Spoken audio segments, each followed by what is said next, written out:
Everyone, कैसे हैं आप सब। आई होप ठीक होंगे और अपने एग्ज़ाम की तैयारी बहुत अच्छे से कर रहे होंगे। मैं अदिति उद्भव क्लासेस से आपका स्वागत करती हूँ।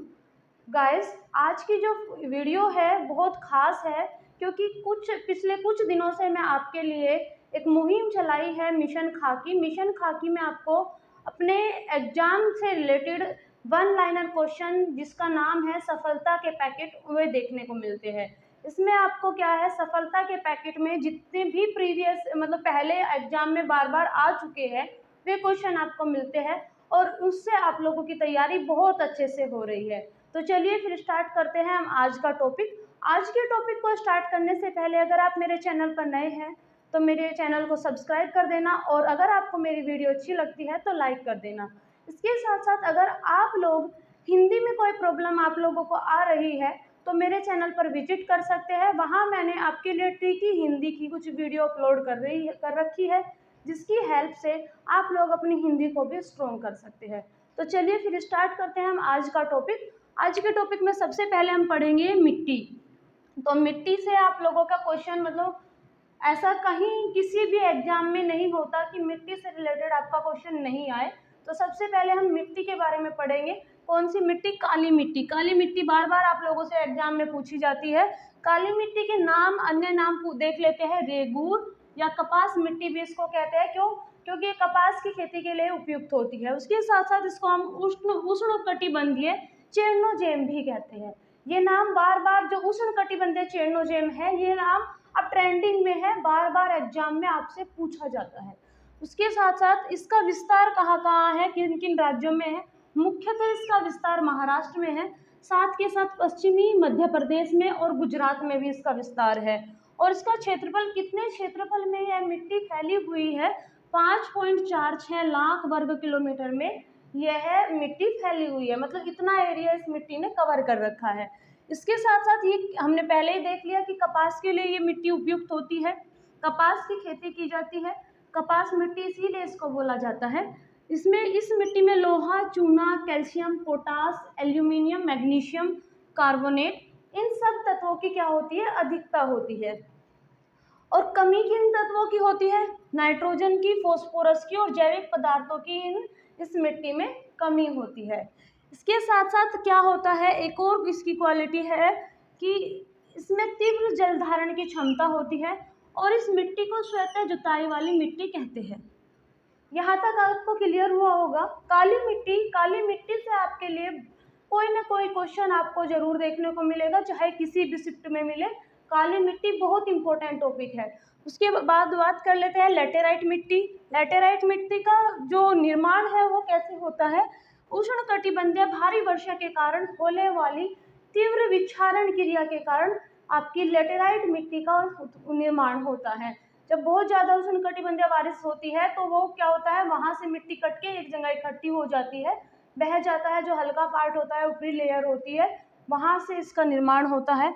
और इस मिट्टी में क्या होता है, इस मिट्टी में उर्वरता बहुत कम होती है, फर्टिलिटी बहुत कम होती है। ये यहाँ पे क्या है, क्योंकि ये ऊपर से ऊपरी परत है, ऊपरी परत से में से तो पहले ही आपके पोषक तत्व है वो यूज कर लिए जाते हैं।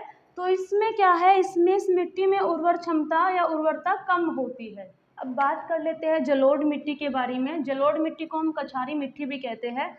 कछारी मिट्टी या जलोढ़ मिट्टी सर्वाधिक क्षेत्रों में पाई जाने वाली मिट्टी है। यह जो हमारा भारत देश है, भारत देश के 33.5% भागों के 11 लाख वर्ग किलोमीटर क्षेत्र में फैली हुई है। सबसे ज़्यादा क्षेत्र में यही पाई जाती है हमारी जलोढ़ मिट्टी। इसके बाद कहते हैं कि उत्तर प्रदेश के गंगा यमुना दोआब और रामगंगा दोआब क्षेत्रों में बांगर और खादर क्षेत्र विस्तृत होता है। ठीक है, बांगर और खादर क्या होता है?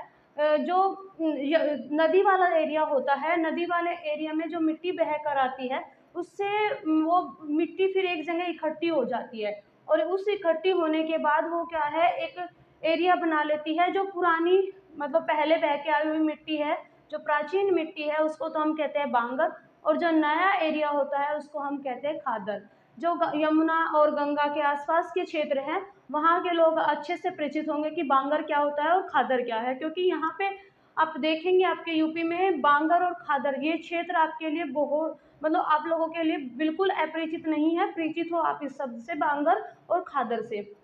उसके बाद आता है आपका दोमट मिट्टी। दोमट मिट्टी, लूम सॉइल भी हम इसको कहते हैं। इसमें दोमट मिट्टी में क्या होता है, इसका आप लोगों से ये पूछ ले जाता है कि कितने परसेंटेज में बालू होते हैं, कितने में मिट्टी है, क्ले है, और कितने में गाद। तो ये आपसे इनका कंपोजिशन पूछा जाता है एक तरीके से कि क्या होता है। तो 40% बालू के कण होते हैं इसमें, 40% मृतिका कण होते हैं और 20% इसमें गाद होती है। ठीक है। उसके साथ साथ ब्लूई दोमट मिट्टी, जिसको हम एल्वोलियल सैंड सॉइल भी कहते हैं, इसमें जल धारण की क्षमता सबसे कम होती है। सबसे कम जल धारण की क्षमता किस में होगी, ब्लूई दोमट मिट्टी में।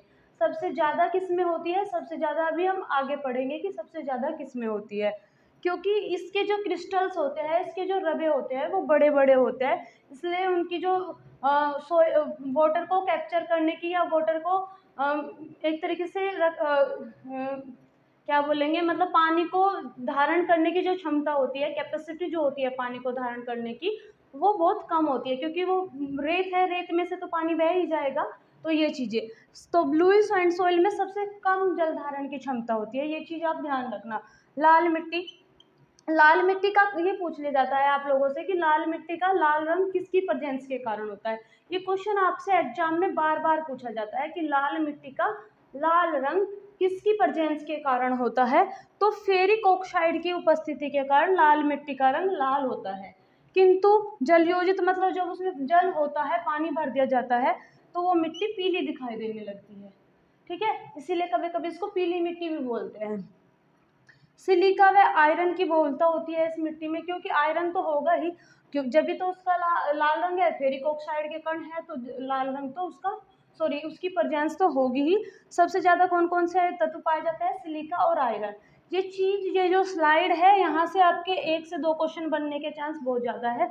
सबसे पहले तो आपसे ये पूछा जा सकता है कि जलोढ़ मिट्टी सबसे ज़्यादा क्षेत्रफल में कौन सी मिट्टी पाई जाती है, तो जलोढ़ मिट्टी कितने कितने एरिया में पाई जाती है, कितने भाग में, 33.5 भाग में, देश के 11 लाख वर्ग में पाई जाती है।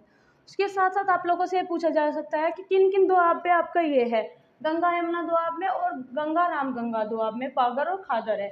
बागर क्या है, बांगर क्या है आपका, बांगर है प्राचीन मिट्टी, और खादर है आपका नवीन मिट्टी। ये क्वेश्चन भी आप लोगों से पूछा जा सकता है। उसके साथ साथ दोमट मिट्टी का आपसे कंपोजिशन पूछ लिया जाता है कभी कभी। सबसे कम आप लोगों से ये पूछा जा सकता है कि सबसे कम जल धारण की क्षमता किसमें पाई जाती है। सबसे कम जल धारण की क्षमता आपकी इसमें पाई जाती है ब्लूई मिट्टी में, और सबसे ज़्यादा आपकी जो जल धारण की क्षमता है वो भी मैं आपको यही बता देती हूँ, आगे टॉपिक में भी पढ़ेंगे। सबसे ज़्यादा जल धारण की क्षमता होती है आपकी चिकनी मिट्टी में। उसके बाद आपसे ये भी पूछा जा सकता है कि लाल मिट्टी का लाल रंग क्यों होता है, ये क्वेश्चन आपसे पूछा जा सकता है। और किस तत्व की बहुलता होती है वो भी आपसे पूछा जा सकता है। अब बात कर लेते हैं मिट्टी से रिलेटेड कुछ और जो हमारे क्वेश्चन हैं उनकी। तो मैं पहले ही आपको बता चुकी हूँ कि चिकनी मिट्टी में जल धारण की क्षमता सबसे अधिक होती है। सबसे कम किस में होती है, बलुई दोमट मिट्टी में। इस क्वेश्चन को आप ध्यान रखना, और हो सकता है इनमें से कोई एक क्वेश्चन आप लोगों को जरूर मिले। मिट्टी का जो पीएच होता है, सामान्य फसलों के लिए, उत्पादन के लिए जो मिट्टी का पीएच होता है वो 6 से 7 के बीच का होना चाहिए, पीएच मान। उसके बाद अगर पीएच मान 7 से कम है तो मिट्टी में अम्लीयता होगी, और अगर 7 से अधिक है तो मिट्टी में क्षारीयता होगी। अम्लीयता को क्षारीयता को कम करने के लिए, क्षारीयता को नॉर्मल मिट्टी में बदलने के लिए हम जिप्सम या कैल्शियम सल्फेट का प्रयोग करते हैं, और अम्लीयता को कम करने के लिए हम चूने का प्रयोग करते हैं। ध्यान रखना इस चीज को। क्षारीयता को कम करने के लिए क्या करेंगे, हम जिप्सम या कैल्शियम सल्फेट का प्रयोग करेंगे, और अम्लीयता को कम करने के लिए हम चूने का प्रयोग करेंगे। अम्लीय मिट्टी किसको कहेंगे, जिसका पीएच मान 7 से कम होगा। क्षारीय मिट्टी किसको कहेंगे, जिसका पीएच मान 7 से ज़्यादा होगा। उसके बाद चाय बागानों के लिए मिट्टी, ये बार बार क्वेश्चन आप लोगों से पूछा जाता है कि चाय बागानों के लिए कैसी मिट्टी होनी चाहिए। तो चाय बागानों के लिए गहरी, अम्लीय और अच्छी जल निकासी वाली मिट्टी होनी चाहिए। इसीलिए चाय बागानों को पर्वत ढलानों पर लगाया जाता है। क्यों, क्योंकि जो पर्वतीय ढलान है उसका ढाल नीचे की तरफ को होता है, जो एक्स्ट्रा वाटर होता है वो नीचे की तरफ बह जाता है। उसके बाद आपका आता है चंबल घाटी क्षेत्र में खो गड्ढों का निर्माण अवनालिका अपरदन के कारण होता है। अवनालिका अपरदन क्या होता है? जब मिट्टी बहती है तो इस तरीके से नाली सी बन जाती है ऐसे, तो वहाँ पे क्या होता है आपका खो गड्ढों का निर्माण होता है। ज़्यादा डीपली आपको जाने की ज़रूरत नहीं है, बस आपसे क्वेश्चन ये पूछा जाएगा कि खो गड्ढों का निर्माण चंबल क्षेत्र में किस क्रिया से होता है, किस प्रोसेस से होता है, तो वहाँ पे आप अवनालिका अपरदन आपको टिक करना है, आपको राइट आंसर देना है। उसके बाद मृदा अपरदन मुख्यतः वनस्पतिहीन और ढालू क्षेत्रों में अधिक होता है। जहाँ फसलें या पेड़ वगैरह वनस्पति नहीं होगी तो मृदा अपरदन वहाँ पे सबसे ज़्यादा होगा। और उसके साथ साथ जो मृदा अपरदन, सबसे पहले तो आपको ये पता होना चाहिए कि मृदा अपरदन क्या होता है। मृदा अपरदन होता है कि किन्हीं भी कारणों से मिट्टी का जो ऊपरी परत है उसका बह जाना, उसको हम मृदा अपरदन कहते हैं। मृदा क्षरण भी हम इसको बोलते हैं। तो किन क्षेत्रों में होता है? वनस्पति हीन और ढालू क्षेत्रों में सबसे ज़्यादा पाया जाता है। भारी वर्षा वाले क्षेत्रों में मृदा अपरदन का कारण क्या होता है? जल होता है। और शुष्क व अर्धशुष्क क्षेत्रों में मृदा अपरदन का कारक वायु होता है। जहाँ बहुत ज़्यादा बारिश होती है वहाँ तो पानी के साथ बह जाता है, और जहाँ कम बारिश होती है वहाँ सूखी होगी मिट्टी तो तेज हवा के साथ क्या होती है आपकी मिट्टी बह जाती है। अब कुछ और इम्पोर्टेंट क्वेश्चन देख लेते हैं। जलीय अपरदन से उत्तर पश्चिम का सबसे प्रभावित क्षेत्र कौन सा है? हिमालय का तराई क्षेत्र। हिमालय का तराई क्षेत्र जलीय अपरदन से क्या है? उत्तर पश्चिम एरिया का सबसे प्रभावित क्षेत्र है। केचुओं को, सबसे इम्पोर्टेंट क्वेश्चन है कि केचुओं को पारिस्थितिक तंत्र का इंजीनियर कहा जाता है। क्यों? क्योंकि वो हमारे क्या है, मिट्टी को की उर्वरता को, की क्षमता को बढ़ा देता है। तो वो जो हमारा इकोसिस्टम है, इकोसिस्टम में एज अ इंजीनियर वर्क करता है। तो उसके साथ साथ आपका जो केंद्रीय मृदा लवणता अनुसंधान कहाँ है? आपका केंद्रीय मृदा लवणता अनुसंधान करनाल हरियाणा में है। इनकी रिपोर्ट के अनुसार कि भारत में लवणीय मृदा की दृष्टि से गुजरात सर्वाधिक क्षेत्रफल वाला राज्य है। मतलब सबसे ज़्यादा अम्लीय जो मिट्टी है कहाँ पाई जाती है? गुजरात में। और सबसे ज़्यादा क्षारीय मिट्टी कहाँ पाई जाती है? सबसे ज़्यादा क्षेत्रफल किस राज्य का है क्षारीय का? उत्तर प्रदेश का। उसके साथ साथ आपका पूछा जाता है कि कोणीय वनधारी प्रदेश में कौन सी मिट्टी पाई जाती है? कोडजोल मिट्टी पाई जाती है। एक और क्वेश्चन आपसे पूछा जाता है कि रेगूर मिट्टी का निर्माण किससे होता है? तो बेसाल्ट लावा के कारण आपकी रेगूर मिट्टी का निर्माण होता है।